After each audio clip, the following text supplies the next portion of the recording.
Buongiorno ragazzi, oggi andremo a vedere un altro algoritmo molto veloce per ordinare gli array, si tratta del quicksort. Se per caso vi siete persi il mio video precedente dove parlavo del merge sort, vi invito ad andare a guardarlo, lascio il link qui da qualche parte. Dunque, iniziamo ad analizzare il quicksort. Qui ho scritto come al solito l'algoritmo. Andiamo a vedere che il quicksort è un algoritmo di tipo ricorsivo. Come possiamo notare, qui ho sottolineato le due chiamate ricorsive alla stessa funzione, ovvero quicksort. Questo algoritmo come input prende tre valori. Il primo, chiamato A, rappresenta l'array. Il secondo e il terzo, chiamati start ed end, sono due valori di tipo numerico e rappresentano due indici dell'array. Inoltre il quicksort, essendo un algoritmo di tipo ricorsivo, necessita di una condizione di uscita. Questa condizione di uscita è presente alla riga 1, ovvero andiamo a confrontare l'indice start con l'indice end. Se l'indice start è maggiore o uguale all'indice end, la funzione andrà a fare un return. Inoltre, come potete vedere, ogni volta che andiamo a chiamare il quicksort verrà eseguita la funzione di partition. E quali sono i compiti della funzione partition? Il primo sarà quello di andare a selezionare un elemento che noi chiameremo pivot. Il secondo compito sarà quello di andare a posizionare tutti gli elementi minori o uguali del pivot alla sinistra di esso e andare a posizionare tutti gli elementi maggiori del pivot a destra di esso. Infine il terzo compito sarà quello di andare a ritornare l'indice del pivot alla funzione quicksort. Dopo aver quindi ritornato l'indice del pivot, andremo quindi a eseguire il quicksort prima sulla parte sinistra, poi sulla parte destra dell'array. Quindi vi ho appena spiegato a grandi linee come funziona l'algoritmo. Ora andiamo a vedere un caso reale applicando il quicksort a questo array, in modo tale che tutto vi sia più chiaro. Ok, iniziamo. Quindi abbiamo un array di lunghezza 8, l'indice start è 0, l'indice end è 7. Quindi andiamo a chiamare quicksort passando 0 e 7 come indici. Ovviamente per semplicità vado a indicare con la lettera Q il quicksort. Quindi entriamo nell'array e andiamo a vedere la prima condizione. Start è 0 e end è 7. 0 è maggiore o uguale di 7, falso, quindi vado avanti. La seconda istruzione va a chiamare la funzione di partition. Passiamo alla funzione di partition gli indici 0 e 7. Quindi, come vi ho detto in precedenza, la funzione di partition va come prima cosa a selezionare un pivot. L'elemento pivot nel quicksort può essere selezionato in differenti modi. Può essere selezionato in modo randomico, può essere selezionato sempre il primo elemento o, come in questo caso, ho scelto di andare a selezionare sempre l'ultimo elemento. Quindi l'ultimo elemento dell'array in questo caso è l'elemento 4. Quindi assegniamo alla variabile pivot il numero 4. Dopodiché andiamo a assegnare alla variabile pindex lo start, che in questo caso è 0. Quindi pindex avrà valore 0. Vado a indicare pindex con una freccia rossa. Dopodiché entriamo in un ciclo for. Il ciclo for ha un indice i che parte da start, va fino a end e incrementa ogni volta di 1. Quindi in questo caso l'indice i partirà da 0. Vado a indicare i con una freccia blu. Entrando nel ciclo for andiamo a valutare questa condizione. A di i è minore o uguale di pivot, quindi A di i è 7. 7 è minore o uguale di 4, falso. Non faccio nulla e vado avanti, incremento la i diventa 1. Incremento la i e vado a valutare questa condizione. A di i è minore o uguale del pivot, quindi A di i che è 2 è minore o uguale di 4, sì, vero. Quindi entro nell'if e vado ad eseguire l'operazione di swap. L'operazione di swap vi ricordo che è una funzione che va a scambiare due elementi presenti nell'array. Quindi andrò a scambiare di posizione l'elemento A di i con l'elemento A di P di index.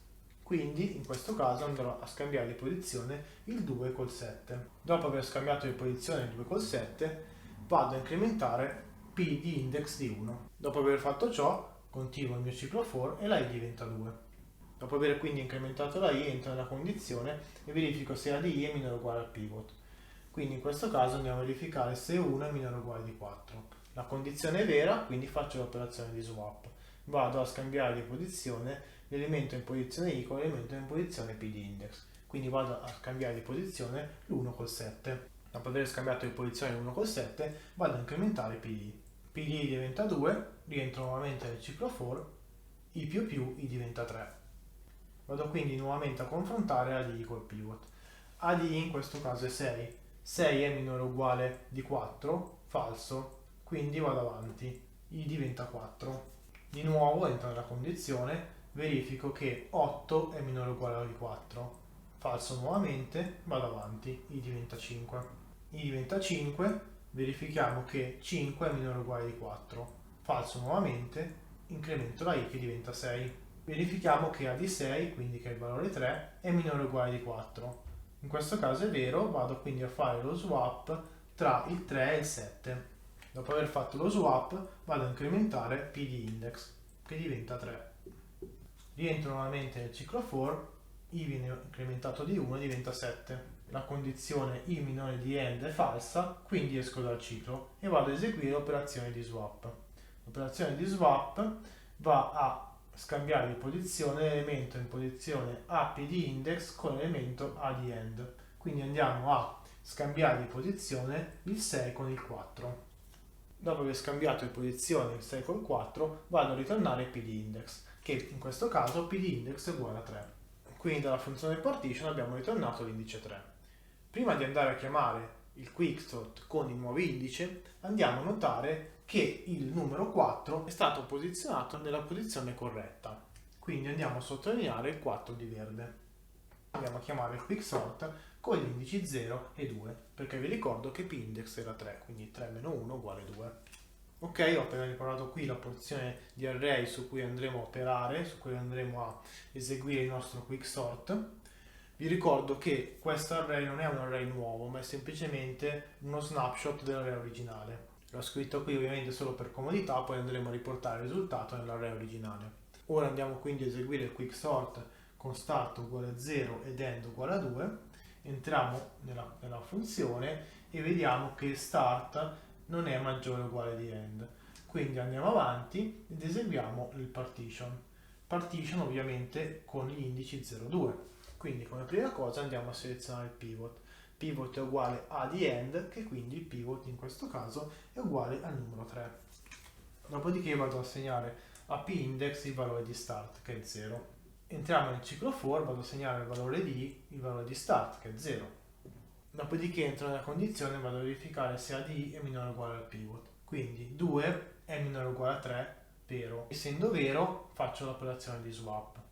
Ovviamente sembrerà strano, ma in questo caso andiamo a fare l'operazione di swap con l'indice a di i che è 0 e a di p di index che è 0. Quindi andrei a scambiare di posizione l'elemento 2 con l'elemento 2.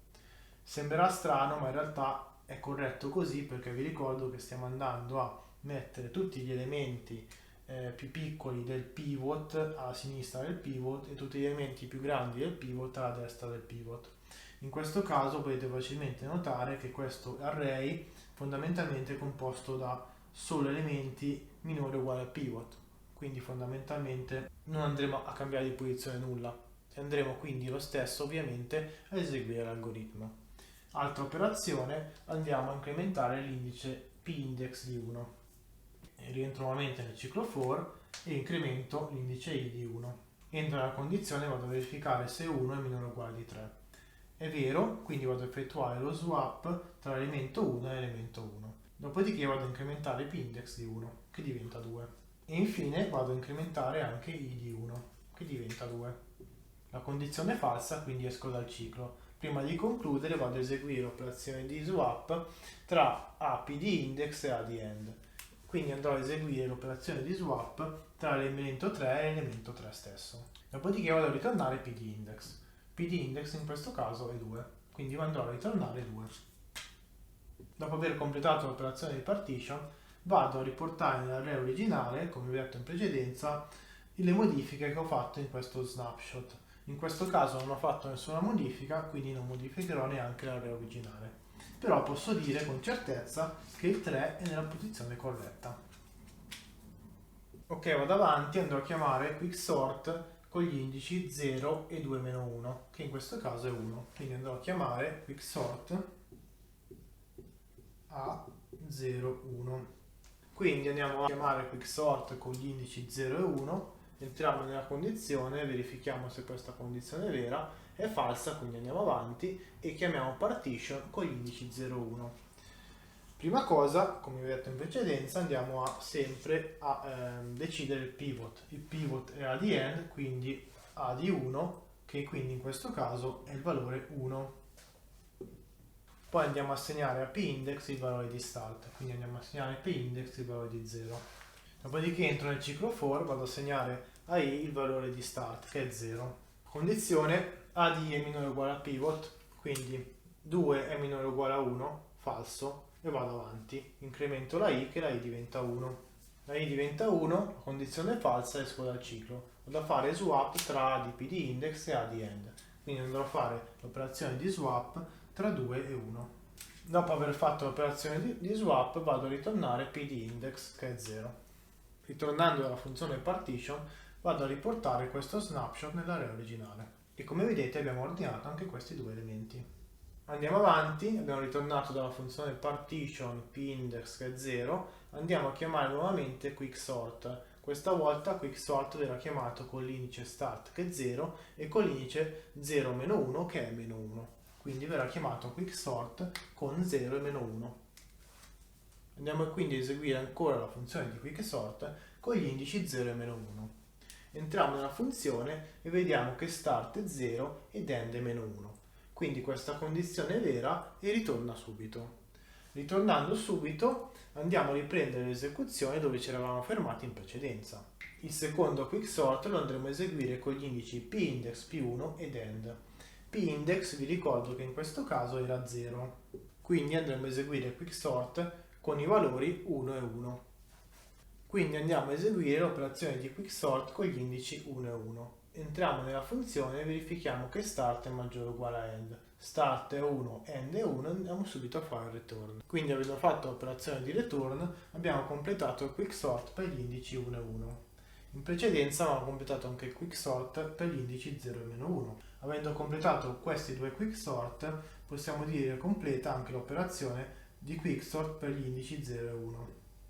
Quello che ci rimane da fare è riprendere da dove ci eravamo fermati in precedenza, ovvero dove p di index era uguale a 2. Se vi ricordate quindi in precedenza, con p-index uguale a 2 avevamo chiamato il quicksort con 0 e 1. Ora dobbiamo andare a chiamare il quicksort con p di index p1 ed end. Quindi adesso andiamo a chiamare il quicksort con gli indici 3 e 2. Andiamo quindi a eseguire il codice con start uguale a 3 ed end uguale a 2. La condizione vediamo subito che è vera perché 3 è maggiore o uguale di 2 e quindi faccio subito return e posso considerare questa funzione come completata. Ritornando alla chiamata ricorsiva precedente andiamo a notare che l'operazione di quicksort con gli indici 0 e 2 è stata completata. In questo caso l'operazione di quicksort aveva come p di index il numero 3. Utilizzando quindi p-index uguale a 3 dovremo andare ad eseguire l'operazione di quicksort p-index p1 e end. Quindi andiamo a chiamare quicksort di 4, 7. Ok, ora andiamo a eseguire il quicksort su questa porzione di array che vi ricordo essere uno snapshot dell'array, non un array nuovo. Quindi con gli indici 4 e 7 la prima condizione è falsa, entro nell'operazione di partition. L'operazione di partition come prima cosa mi dice di assegnare alla variabile pivot a di end, che in questo caso a di end è uguale a 6, quindi assegniamo a pivot il valore 6. Dopodiché andiamo a assegnare a p di index lo start, quindi andiamo a assegnare a p di index il valore 4. Entriamo nel ciclo for, assegniamo alla variabile i il valore start, che è sempre 4. Entriamo nel ciclo, verifichiamo la condizione, vediamo se a di è minore o uguale al pivot. A di è 8. Il pivot è 6, quindi 8 non è minore o uguale di 6, quindi andiamo avanti, incrementiamo il valore di i. I diventa 5, 5 è minore o uguale al pivot, sì, quindi andiamo a scambiare di posizione a di i con a p di index, quindi andiamo a scambiare di posizione l'8 col 5. Dopodiché incrementiamo p di index di 1. Altro giro andiamo a incrementare la i di 1. Andiamo a verificare se 7 è minore o uguale a 6. Falso, quindi andiamo a incrementare ancora la i che diventa 7. I diventa 7, la condizione del ciclo for è falsa, esco dal ciclo for e faccio l'operazione di swap. Vado a cambiare di posizione il 6 con l'8. Dopo aver cambiato di posizione il 6 con l'8 vado a ritornare p di index che è 5. Dopo aver ritornato p di index uguale a 5, andrò a riportare questa situazione nell'array originale. Dopodiché posso dire per certo che l'elemento nella posizione p di index è nella posizione corretta. Vado avanti e vado a chiamare ancora quicksort con start che è 4 e p di index meno 1 che è 4. Ok, andiamo a eseguire quicksort con gli indici 4 e 4, andiamo subito a vedere che questa condizione è vera perché 4 è maggiore o uguale di 4. Vado subito a ritornare e posso dire che il numero 5 è posizionato nella posizione corretta. Avendo completato il quicksort con indici 4 e 4, vado a eseguire il quicksort con gli indici p di index più 1 e end. Quindi andrò a eseguire quicksort 6, 7. Bene, andiamo a eseguire il quicksort con gli indici 6 e 7. Vediamo che questa condizione è falsa, quindi vado avanti e entrerò nella funzione partition. Andiamo a selezionare il pivot, che in questo caso è il numero 8. Andiamo a mettere in p-index start, che in questo caso è 6. Dopodiché entriamo nel ciclo for e mettiamo nella variabile i start, che è sempre 6. Verifichiamo la condizione, quindi a di è minore o uguale al pivot, 7 è minore o uguale di 8, vero. Quindi andrò a scambiare a di i con ap di index, quindi vado a scambiare 7 con 7. Dopodiché vado a incrementare p-index di 1. Dopodiché incremento la i che diventa 7. I diventa 7, la condizione del ciclo for è falsa, esco dal ciclo for, faccio l'operazione di swap con ap di index e a di end. Quindi andrò a scambiare elemento in posizione 7 con elemento in posizione 7. Dopodiché andrò a ritornare p di index, che in questo caso è 7. Ritornando p di index che è in posizione 7, vado a riportare questa situazione nell'array originale. Ovviamente non cambia niente, però posso affermare che l'elemento che si trova in posizione 7 è ordinato correttamente. Vado avanti e andrò a eseguire il quicksort con l'indice start che è 6 e l'indice p-index-1 che è 7 meno 1, 6. Quindi andrò a eseguire il quicksort con indici 6 e 6. Andiamo quindi a eseguire questo quicksort e notiamo subito che essendo start 6 ed end 6 la condizione è vera e quindi posso subito ritornare. Ritornando vado quindi a eseguire il quicksort con gli indici p-index più 1 e end. Quindi andrò a eseguire il quicksort con gli indici 8 e 7. Eseguendo il quicksort con questi input notiamo subito che 8 è maggiore o uguale di 7 e quindi ritorniamo.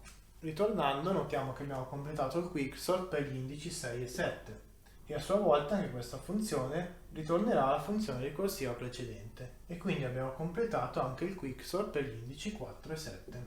Tornando ancora indietro notiamo che abbiamo completato il quicksort per gli indici 4 e 7 e il quicksort per gli indici 0 e 2 e quindi abbiamo completato anche la nostra chiamata iniziale al quicksort per gli indici 0 e 7 e possiamo quindi affermare che il nostro array è finalmente ordinato. Ora andiamo a vedere la complessità di questo algoritmo e andiamo a capire come mai il quicksort ha complessità di O grande n log n nel caso medio e complessità di n quadro nel caso peggiore. La cosa più importante di questo algoritmo è scegliere un buon pivot.